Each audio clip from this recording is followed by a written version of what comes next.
కెప్టెన్సీషిప్ కోసం పోటీ పడే క్రమంలో తనూజాకి కళ్యాణ్ చాలా హెల్ప్ చేశాడని చెప్పాలి. చాలా ట్రై చేశాడు.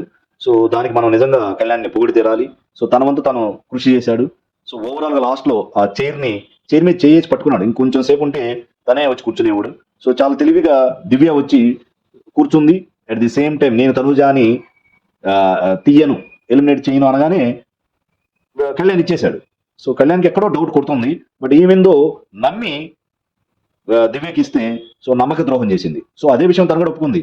కళ్యాణ్ నీకు నేను సారీ చెప్తున్నాను. చైర్ తీసుకున్న తర్వాత ఇమాన్యుయల్ గారు కూడా ఉండాలని తెలిసి సో ఇమాన్యుయల్ ని సేవ్ చేయాలి, ఇమాన్యుయల్ కెప్టెన్ కావాలంటే తనూజా ఉండకూడదని తనూజాని తీసేశాను ఉంది. సో ముందుగానే నీకు తెలుసమ్మా, ముగ్గురు ఉన్నారని మీకు ముందుగానే తెలుసు.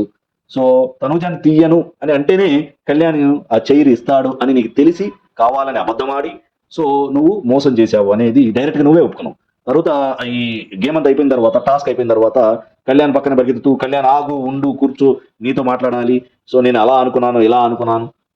నువ్వు తనూజాని తీసేయను, ఎలిమినేట్ చేయను అంటేనే నీకు ఇచ్చాను అని కళ్యాణ్ చెప్తున్నా సరే అన్నావు, కానీ నేను ఇలా అనుకున్నాను అని ఫ్లిప్ అవటం సో ఆడియన్స్ అందరూ గమనించారు.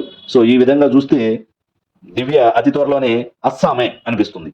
సో ఆల్రెడీ తనూజ ఇంటి ఇచ్చేసింది.